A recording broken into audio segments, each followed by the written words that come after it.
Hello students, मैं आपका assistant गुरु Virendra sir एक बार पुनः मेरे यूट्यूब चैनल पर आपका हार्दिक स्वागत करता हूं। बच्चों, आज की जो अपनी क्लास है कक्षा 10th के लिए विशेष तौर पर उन बच्चों के लिए है जो यानी कि 29 तारीख को शामिल होने वाले हैं। यानी कि आज का मैंने ये वीडियो कक्षा 10th के लिए बनाया है और इस वीडियो के माध्यम से मैं आपको ये समझाने का प्रयास करूँगा कि आपको एसएसटी का पेपर किस प्रकार से टैकल करना है। यानी 29 जून को जो आपको एसएसटी का पेपर है उस पेपर को आपको परीक्षा हॉल के दौरान किस प्रकार से अटेंड करना है वो मैं आपको इस वीडियो के माध्यम से समझाने का प्रयास करूंगा। तो बच्चों, पहले तो सबसे पहले आपको ये पता होना चाहिए कि पेपर के अंदर आपका यानी कि जो क्वेश्चन आता है यानी ब्लूप्रिंट के अनुसार आपको पेपर अटेंड करना है। जैसे मान लो पहला जो हमने पॉइंट तैयार किया है वो है कि यानी कि ब्लूप्रिंट है, ये नील पत्र है कि परीक्षा के अंदर जो टीचर आपको क्लास तैयारी कराता है वो नील पत्र के अनुसार तैयारी करवाता है। तो इसमें देखो आपके जो अति लघुत्रात्मक क्वेश्चन है ना वो यानी कि 10% आता है बोर्ड की परीक्षा के दौरान। यानी कि अति लघुत्रात्मक कितने आएंगे? 10% आएंगे। उन 10% को यानी कि आपको कितना समय में अटेंड करना है, कितने टाइम पीरियड के दौरान यानी 10% अटेंड करना है। तो देखो 1% आपके यानी कि 1 मिनट का होता है। अति लघुत्रात्मक का 1% 1 मिनट का हो गया तो 10% कितने हो गए? 10 मिनट के हो गए आपके।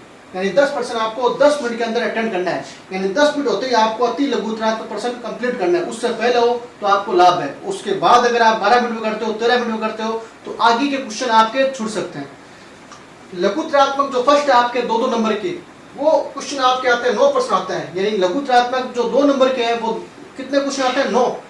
उनमें से आपको पर क्वेश्चन 2 मिनट में करना है। यानी कि 2 नंबर का जो 1% है वो आपको कितने मिनट में करना है? 2 मिनट के अंदर। यानी कि टोटल आपको 18 मिनट के अंदर करना है। कितने? 9 क्वेश्चन। 9% आपके 2-2 नंबर के 18 मिनट के अंदर आपको पूरे करना है और टोटल आपके पर्सन आएंगे कितने? 9% आएंगे। उसके बाद आता है हमारे लघुत्रात्मक सेकंड यानी कि 4 नंबर वाले। 4 नंबर वाले क्वेश्चन आएंगे आपके 7% आएंगे।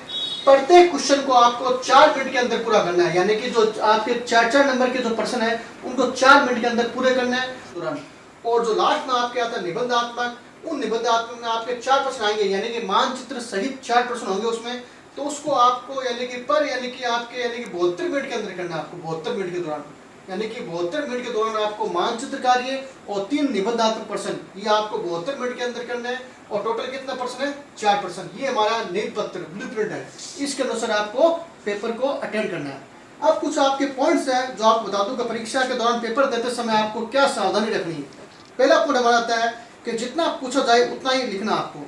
यानी कि कॉपी के अंदर आपको जितना पर्सन पूछ रहे हैं उतना ही पर्सन आपको लिखना है। जैसे एग्जाम्पल के तौर पर पूछ ले कि लोहा और रक्त की नीति किसने लागू की थी? कि लोहा रक्त की नीति लागू किसने की थी? तो आपको ज़्यादा ये नहीं विस्तार से लिखो उसको, आपको सीधा लिखना है बलवन ने। कि लोहा और रक्त की नीति लागू की थी किसने? बलवन ने। बस इतना लिखना है। ये नहीं आप 2-3 लाइन उसके अंदर पूरा भर दो कॉपी को। सिर्फ 1 लाइन के अंदर इसका आंसर अटेंड करना है। दूसरा आता है कि निबंधात्मक प्रश्न जो होते हैं वो आप ये मत सोचना कि निबंधात्मक पूरा यानी कि विस्तार से पूछा जाएगा। आपको निबंधात्मक देख के आपको टिप्पणी भी दे सकते हैं।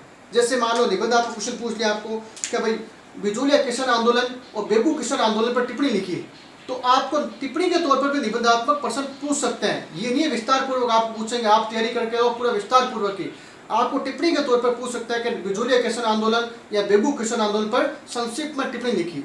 फिर आता है कि 5 नंबर का कौशल संबंधी प्रश्न आता है। कौशल संबंधी प्रश्न का मतलब होता है यानी कि आपकी राय ली जाती है। जैसे मान लो पूछ ले आप नगर निगम के अध्यक्ष हो, आप नगर निगम के महापौर हो, तो आप अपनी राय से क्या कार्य करोगे सफाई संबंधी। यानी कि कौशल संबंधी जो प्रश्न आता है वो आता है 5 नंबर का। उसमें आपकी राय ली जाती है।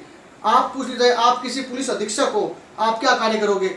महाराणा प्रताप की जगह अगर आप होते तो हल्दीघाटी युद्ध में आप क्या करते? तो इस प्रकार यानी कौशल संबंधी एक प्रश्न आपको पूछा जाएगा, वो 5 नंबर का होगा।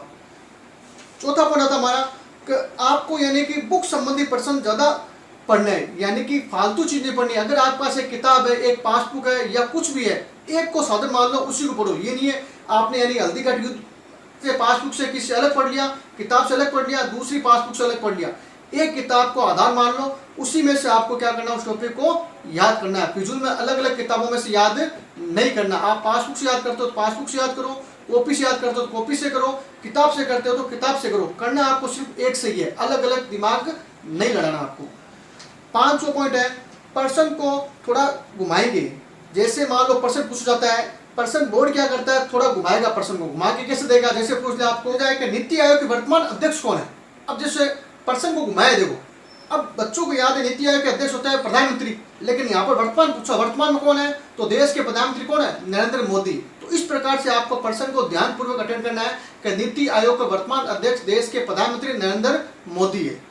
फिर पॉइंट आता है हमारा, अगर आपको 2 पॉइंट पूछे तो 2 ही लिखे। जैसे पूछ ले आपको कि भाई भारत के अंदर मुद्रास्फीति के बढ़ने के 2 कारण लिखिए, तो आपको 2 ही पॉइंट पूछे तो 2 ही लिखना है। ये नहीं आप उसको 4 पॉइंट लिखो, 5 लिखो, आपको भले 4 आते हो लेकिन आपको लिखने 2 ही है। एक्स्ट्रा लिखोगे तो आपका नेक्स्ट पर्सन छूट जाएगा, टाइम की कमी हो जाएगी।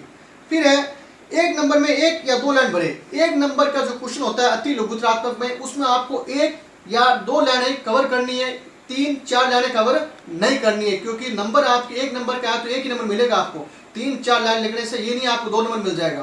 तो 1 नंबर में आपको 1 लाइन लिखनी है, और 2 नंबर का क्वेश्चन है तो उसमें 2 या 2.5 लाइनें लिखनी है आपको। 2 नंबर के प्रश्न में 2 या 2.5 लाइन लिखनी है, इससे ज्यादा लाइनें नहीं बढ़नी है। फिर आता है 9वां पॉइंट, उदाहरण हमेशा 2 या 3 से ज्यादा ना लिखे। जब भी आपके प्रश्न में लिखे उदाहरण लिखिए तो 2 या 3 से ज्यादा उदाहरण ना लिखे। जैसे पूछ ले आपको रबी व खरीफ की फसल में अंतर कीजिए, तो आपको अंतर के साथ साथ उसके 2-2 उदाहरण लिखने हैं। उदाहरण हमेशा 2 या 3 होने चाहिए, इससे ज्यादा नहीं होने चाहिए। फिर है जिस प्रश्न में सन पूछे उसमें सन का जरूर ध्यान रखें। ये विशेष तौर पर हिस्ट्री के अंदर आता है, इतिहास के अंदर।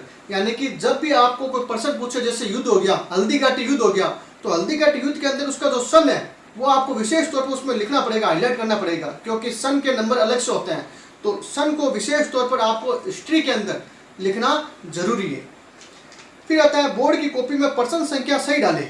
ज्यादातर बच्चे क्या करते हैं, प्रश्न संख्या गलत डालते हैं। जैसे मान लो आपने पहला, दूसरा, तीसरा प्रश्न किया, चौथा प्रश्न आपने छोड़ दिया कि आपको नहीं आ रहा, आपने प्रश्न अटेंड कर दिया 5वां प्रश्न, तो आप उस 5 प्रश्न के जगह आपने क्या कर दिया, 4 में डाल दिया। तो प्रश्न संख्या गलत डालने से नंबर आपके कटते हैं, वो प्रश्न आपका चेक नहीं होगा। तो विशेष तौर पर आप जो प्रश्न अटेंड करते हो उस प्रश्न की संख्या सही नंबर डाल के कॉपी में अटेंड करें, क्योंकि प्रश्न संख्या गलत डालोगे तो प्रश्न उसी प्रश्न को शो कर रहा है जिसके उसके नंबर है। तो प्रश्न संख्या सही डाले। फिर आता है निबंधात्मक में आप अंत में निष्कर्ष लिखकर अच्छे नंबर ला सकते हैं। जैसे मान लो आपको पूछा जाता निबंधात्मक यानी कि 1919 से लेकर 1947 तक की घटना, आपने पूरी निबंधात्मक प्रश्न कर दिया, उसके बाद आप नीचे लिखो निष्कर्ष, जैसे हिंदी में लिखते हो आप। निष्कर्ष से क्या होता है, यानी कि आपके नंबर अच्छे आएंगे। निष्कर्ष का मतलब होता है आपने जो घटना लिखी ना, उस घटना से संबंधित 2 या 3 लाइन लिख लो कि ये घटना इससे संबंधित है, इससे हमें ज्ञान मिलता है। तो निष्कर्ष अवश्य लिखे निबंधात्मक के लास्ट में, सिर्फ निबंधात्मक का निष्कर्ष जरूर लिखे। उसके बाद आता है हमारे मानचित्र भरते समय पेन का प्रयोग करें। बार बार ये कह रहा हूं मैं, मानचित्र भरते समय आपका प्रयोग ज्यादातर क्या करना है, पेन का प्रयोग करना है। पेंसिल का प्रयोग ना करें तो अच्छा रहेगा। क्यों, क्योंकि कॉपी ज्यादा होने की वजह से क्या होता है, पेंसिल क्या होती है, लाइट होती है, इससे क्या होता है, मिटने का चांस ज्यादा रहता है। तो मानचित्र हमेशा पेन से भरे, और मानचित्र के अंदर काट छांट का प्रयोग ना करें, क्योंकि एक बार आपने मानचित्र भर दिया उसको काट छांट की तो वो गलत माना जाता है आपके। कुछ विशेष बात है मानचित्र को लेकर जो आपको बता दूं। तो वो जो मानचित्र है, टॉपिक जो आपके आएंगे 5 आएंगे, यानी कि 5 नंबर का मानचित्र आएगा, 5 नंबर का, यानी कि एक टॉपिक आपके 1 नंबर का। तो इस प्रकार का आपको बढ़ना है। उसको आप क्या करो, खंडों में बांट दो, ए ब स द ये। जैसे मान लो लद्दाख पूछ लिया आपको, लद्दाख, तो आपने लद्दाख मान लो यहाँ लिखा ना, तो लद्दाख होगी, आपने यहाँ लिख दिया ब। जैसे आप पूछ लिया कोलकाता, कि भारत के मानचित्र में कोलकाता कहाँ है, तो कोलकाता लिख के आप बिंदु यहाँ लगाओ पश्चिम बंगाल के अंदर, और बाहर की तरफ लिख सकते हो। एरो का निशान हमेशा जहां आप शो कर रहे हो उसकी तरफ लगाना है, यानी कि ऐसे, या ऐसे कर दो या फिर ऐसे, यानी कि ऐसे कर देना, और बाहर लिख दोगे कोलकाता और लिख दो ए। ब क्या आ गया, लद्दाख, आगे लिख दिया ब लद्दाख। फिर लिख दोगे स, यानी कि अहमदाबाद, कहां पर है, गुजरात के अंदर। तो मानचित्र कार्य आपको इस प्रकार से बढ़ना है। ये नहीं है आपने दिल्ली भरा, इसको काट दिया और फिर आपने वापस दिल्ली यहाँ लिख दिया दिल्ली। इस प्रकार से काट छांट नहीं करनी है आपको। मानचित्र कार्य में काट छांट से बचे, इससे आपको फायदा है। मानचित्र पेन से बनना है।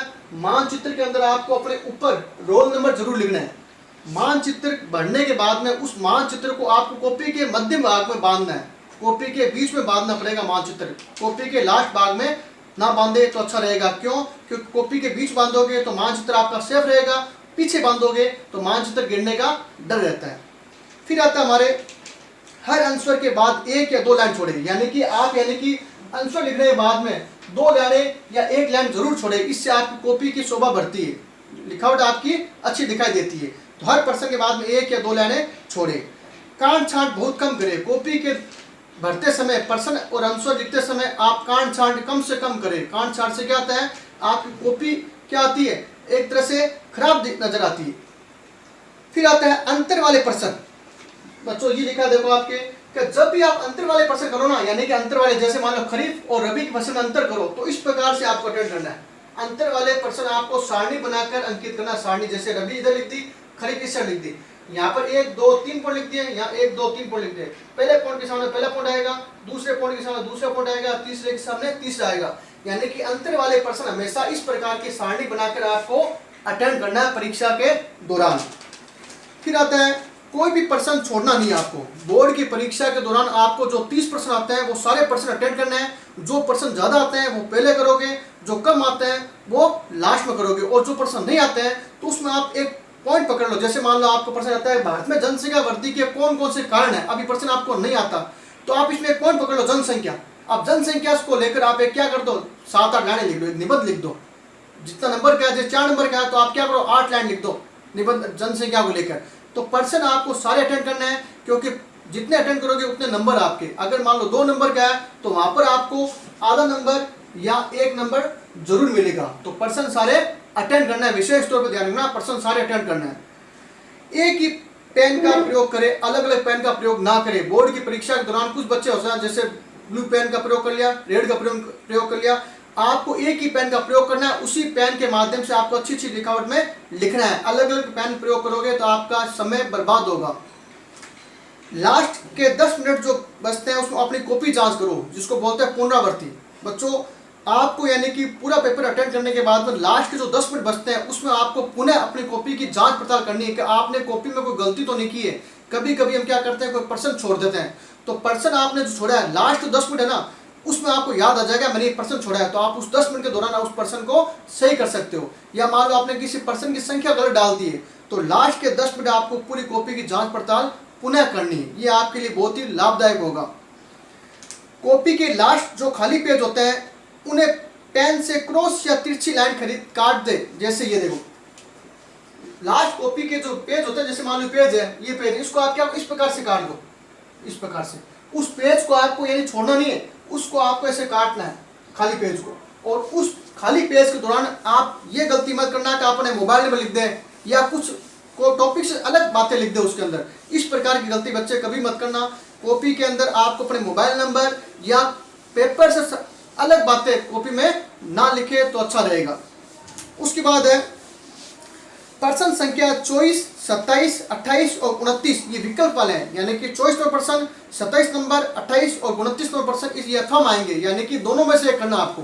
ये आपके 24, 27, 28 और 29 ये प्रश्न आपके अथवा में आएंगे, दोनों में से एक करना है। ये नहीं है आपके अथवा में 2 प्रश्न आएंगे, आपने ये भी कर लिया और वो भी कर लिया, प्रश्न के नंबर 1 मिलेंगे आपको। अथवा वाला प्रश्न आपको 1 ही अटेंड करना है। दोनों प्रश्न आते हैं तो जो ज्यादा प्रश्न आता है विशेष तौर पर उसी प्रश्न को आपको टैकल करना है, हैंडल करना है, उसी को आपको बढ़ना कॉपी के अंदर। ये नहीं है आपने दोनों प्रश्नों को अटेंड कर लिया।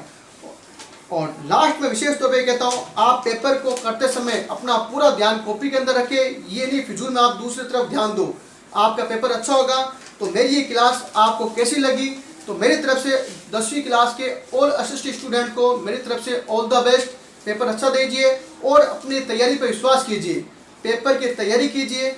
आपके दिमाग में ये बात नहीं होनी चाहिए कि परीक्षा कैंसिल होगी, ये काम सरकार का है। आप अपनी तैयारी पहले की तरह जारी रखें, जो होगा अच्छे के लिए होगा।